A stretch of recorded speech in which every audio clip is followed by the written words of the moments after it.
What's going on, y'all? It's your man, Stephen Bardo, coming at you once again with another special edition of Bardo's Breakdown. You guys know I don't call very many people friends, but this is a friend of mine that's in the industry.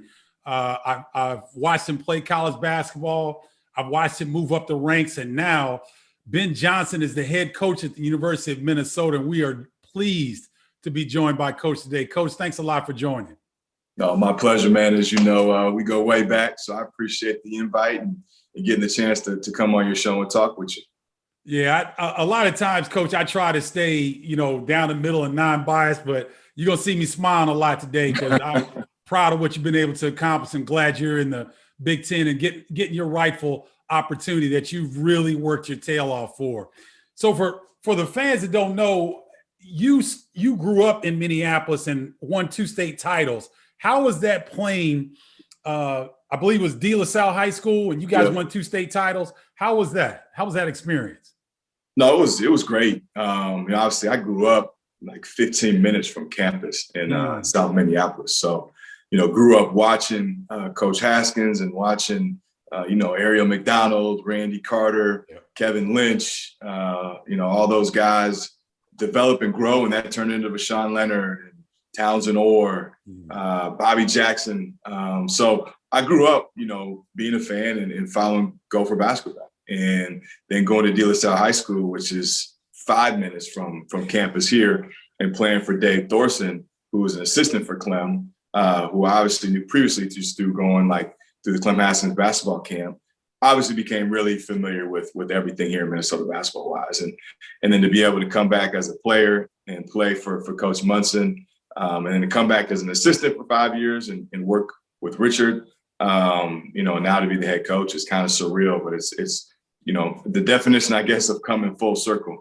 And I think that's why I'm confident in doing this job, is because I've seen it for so many years and I've seen it be successful, and I have a good understanding and a feeling of what works, not only here at Minnesota, but I think in the Big Ten. What type of player you have to get, what type of style works.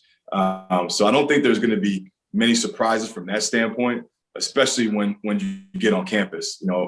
I've been fortunate enough, there's a lot of people here that were here either when I was a player or as an assistant.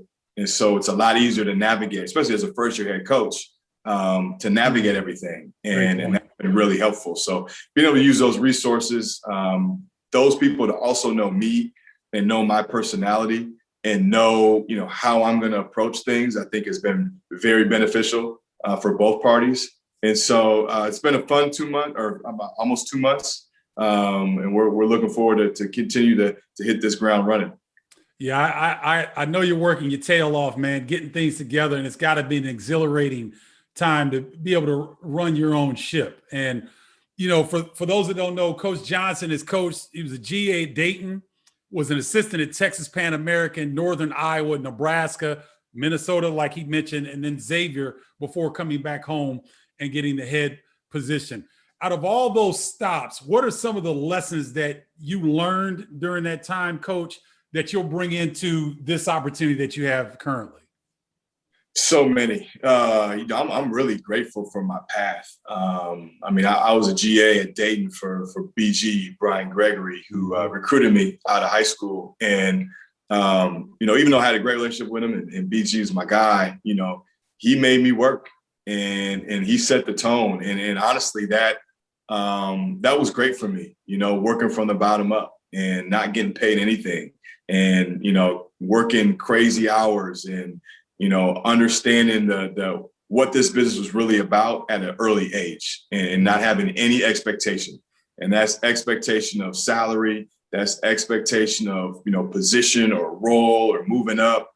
I really was able to figure out early if I liked this or not. And then to be able to, to go to Pan Am, which for me, at that time was an independent. So it was Division I, but we didn't have a league.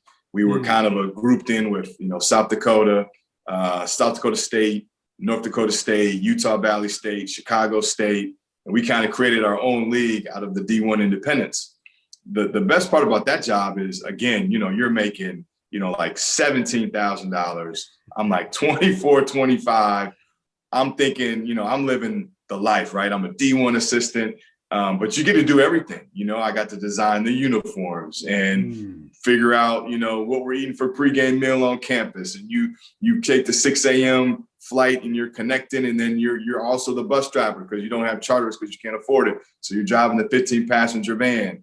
But it's funny, though, those experiences I would never take back. They were some of the funnest times because you're able to make mistakes, you're able to learn and grow.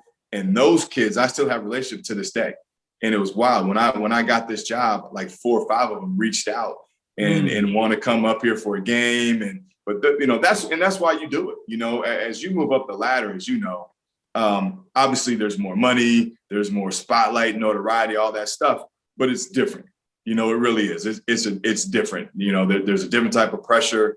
It's different. When you're at that level, especially the time I was, you are honestly doing it for the love of doing it. And it's genuine to the fullest degree from, those kids just want an opportunity to be Division I. There's not like a lot of hoops you're going through. Those guys are just happy to be there. And so, I take a lot of pride in those early days. There were some of the funnest times that I've had. And so now it's just, can you recreate that at this highest level? Can you recreate those relationships? Can you make it that authentic at this level? And can you kind of create that family environment?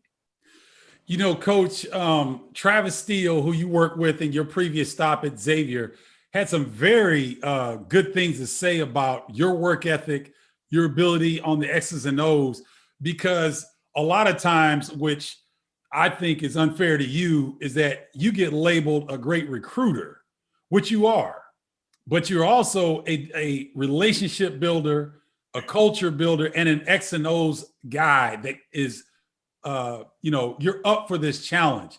Can you kind of share with our viewers what your culture will look like, what your style of play will look like, some of those things? Well, first off, I appreciate you saying that because, not just myself, but even you look in the Big Ten, look like a guy like Juwan Howard, who has had the amount of success he's had because he's a really good coach. He's not just a recruiter. You look at some of the stuff that he runs, and he runs good stuff. And so I do think being able to spin the narrative for coaches that get labeled as that, I think is a good thing because as to be successful, you got to be able to do it all. And recruiting, yes, it's definitely part of it. But, there's a lot of guys that can X and O that sometimes don't get the credit for that are very well deserved. So I definitely appreciate you saying that. I was fortunate. Trav gave me a lot of freedom. And I was able to work kind of hand in hand with him on some of our offensive stuff. And I know that doesn't happen everywhere. So I'm extremely fortunate that Travis for 3 years let me grow in that capacity and let me learn and let me develop and really force me to think, strategics and X's and O's in game, in practice, out of season. When you're talking about, designing an offense that fits our roster, putting it together, and then just in-game, strategy, play calling. So I can't thank him enough for that. And I think you'll definitely see, with how we play, some of the stuff we did at Xavier, for sure. We had a lot of success with just kind of our style and brand offensively. I have a lot of faith and trust and belief in that. I think for us, also with this league, it's a skilled league, in my opinion, the Big Ten. Everybody wants to play fast, but at the end of the day, as when you get into conference plays, can you execute and get stuff done in the half court? Yeah. And so I think in order to do that, you have to have a certain level of skill, IQ. You got to be able to shoot the basketball. So I think all those things, when you watch our roster develop, will come into play. Guys that have a good feel, 1 through 5, guys that can dribble, pass, and shoot, 1 through 5. And then our free-flowing type of offense. Like, obviously, we'll have sets. If a guy's hot or we got to get a certain type of shot or look, you want to be able to dial something up. But I want to be able to teach these guys the game. And I want to be able to play kind of in a flow offensively where it's got some kind of concepts versus plays. And I think it's a fun style. I enjoy coaching that way. I kind of think that way as far as more conceptually in concepts. I think it's harder to scout, when you don't necessarily know what's coming as a defense and you can't just time everything up. I think that gives the offense a slight advantage. So we'll look to play, in that kind of free-flowing ball screen concept type offense and hopefully have a lot of skilled guys around it. It's interesting. You're watching Bardo's breakdown. I'm joined by Minnesota head coach. I lost my train of thought, Coach. I'm sitting here blanking. No, you're good. I was going to another direction. Ben good. Johnson, head coach at Minnesota. I was going to talk about you coming back home because not only did you grow up in Minneapolis, you talked about going to games at Williams Arena, but now you're the face of Minnesota basketball. How is that feeling? Because I remember Juwan Howard in tears when he got the Michigan job because it hit him that he's representing his alma mater. What was that experience like for you? No, obviously, I when I took this job, I knew what he was feeling when he was up there. I mean, I watched the press conference, and it was extremely happy for him because I do think there's a lot of parallels. And so when I got this job, all those emotions he felt, like, even though I didn't necessarily express it the way he did, I was like, you know what? I related to that. I knew exactly what he felt when he was at that podium. And I know exactly how he feels when he wins a big game. He takes a team to the national title. And I do think there is a lot of similarities between me and Juwan. I think his team plays for him and plays for each other. But I think a lot of that is because he's done an unbelievable job embracing and being Michigan. And I think that's trickled down to his team. I think his energy and his vibes and his love that he has for that program, it's infectious, and his players feel that, and it's real and it's authentic. And I think that's the same thing with me here is I'm 2 feet in. I'm so ingrained here that, when I talk about family or I talk about tradition or I talk about, former players or, what I want this to look like, it's not just lip service. It's real because of, I look at myself, I am kind of Minnesota basketball. And I think that's going to help because I do think it's easy to, culture is the buzzword. Family can sometimes be a buzzword. And are they just words or is it like real? Is it authentic? And I think that's what we're really trying to do here is make that family and that quote unquote culture piece real. And I definitely do think it helps just from the fact that I've kind of been full circle and I've been a piece of this program and every single aspect that you can. And so I do. I hope my love and passion for this place definitely trickles off to my players. Coach, you grown up in Minneapolis and it has blossomed into a talent-rich area. I believe Minneapolis area has had, or the state of Minnesota has had 10 McDonald's All-Americans since 2013, if I'm not mistaken. Did you see the talent brewing to become the national recruiting hotbed that it's become here in the last decade? Did you see that as you were coming up in Minneapolis? Yeah, it's funny. So coming up, there were really only 2 AAU programs in the 90s before that got the national attention. Okay.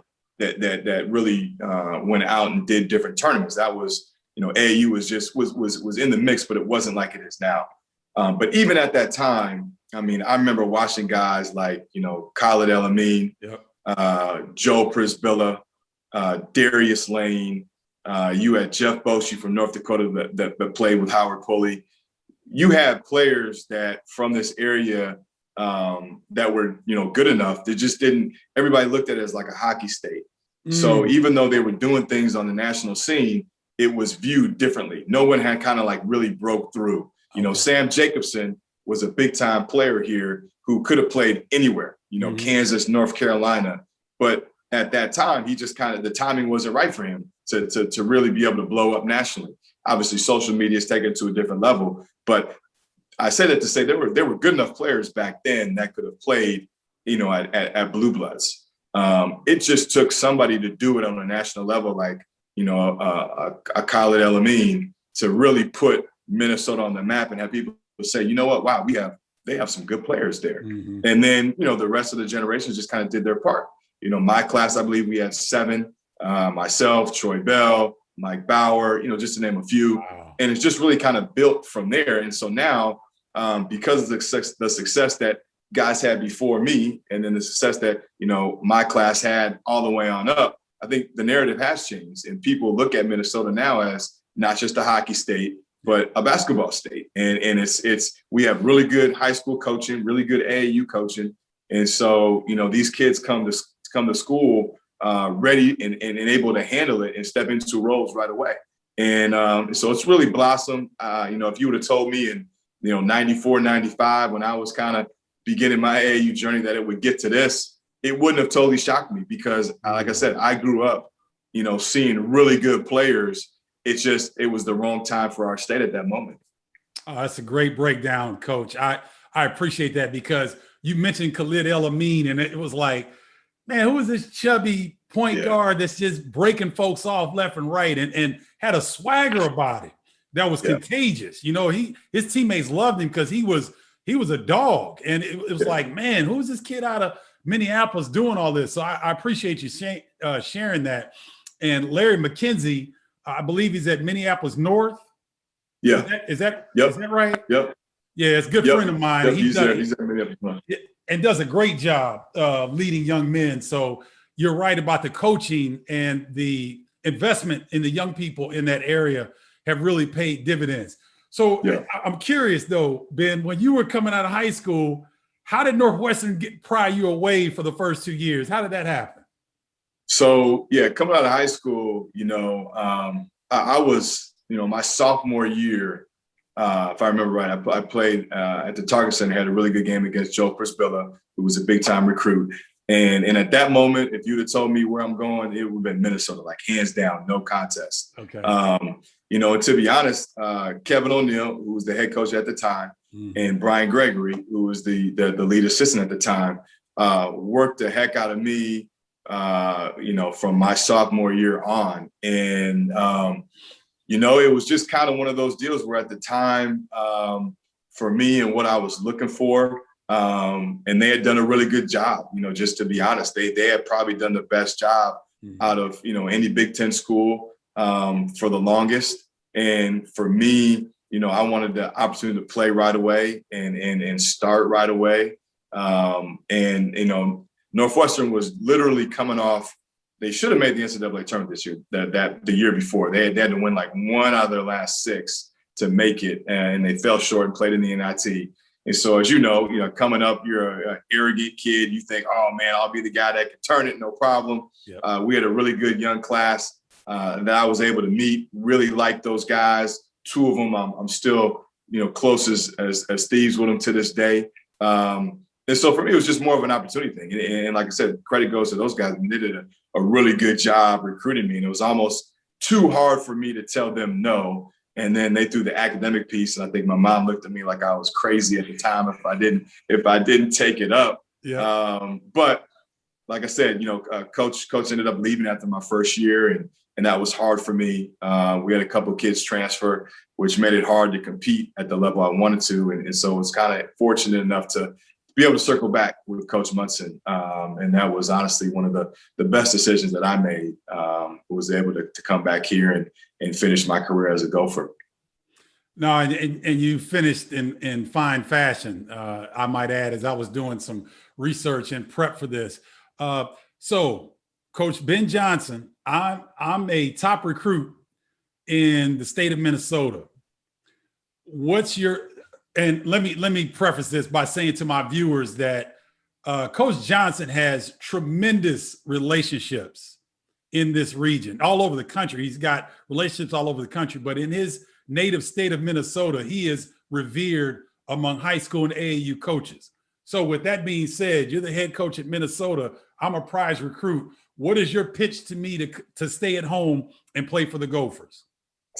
Well, the biggest thing for you is knowing that, all your dreams and goals can be done right here. Like you don't have to go outside, to become an all-elite player, to become a first-round NBA draft pick, to compete for a Big Ten and national championship.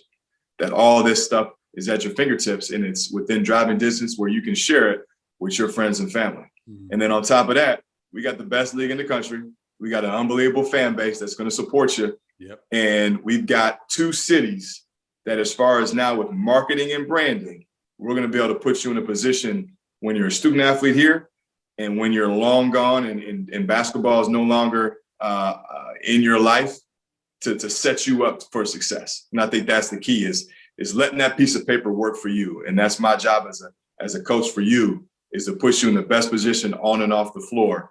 And it's best of both worlds here in Minnesota. So there's no lose. And we just need guys like yourself that can come in with that toughness and that competitive piece and help us blow it up.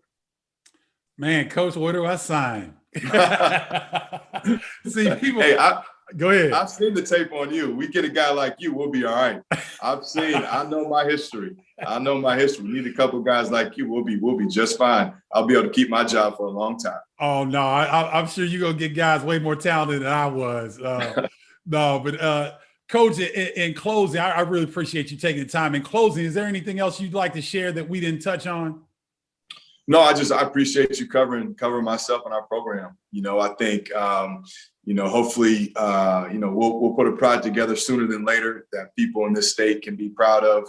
I want to win now. I want to get guys here that are competitive and have that grit and that edge and have that passion for Minnesota and Big Ten basketball. And we're going to be a little old school with it. But I think, in order to sustain, you've got to have a little bit of that to you. And, Sure. Obviously the portal has changed a little bit of how we go about things, but I still want to be able to be, family based and have a program that, like I said, we can hold our head up high and we can be competitive and do it the right way. And just really excited to hit this ground running and going to have a blast doing it. So appreciate you having me on and getting the chance to talk to you. And it's going to be cool to have you covering Gopher basketball now. Well, ladies and gentlemen, that is Minnesota head coach Ben Johnson. An exciting era of Gopher basketball has just been ushered in as Ben becomes the head coach. Full disclosure, me and Ben are good friends. I'm pulling for him. You might hear me on the air say some positive things and some things that, might make your ear twist, but I'm just telling you all out at the start, this is one of my guys. I got some other guys in the Big Ten that, I get along with, but Ben is one of my guys. And so, forgive me if I sound like I'm leaning in favor of him from time to time. I'll try not to, but I just had to get that out there. So thanks for tuning in. Make sure you check back in. We have great interviews like this throughout the offseason as we prepare to get ready for the next college basketball season. That'll do it for this edition of Bardo's Breakdown. Thanks so much for joining. Talk to you later. Peace.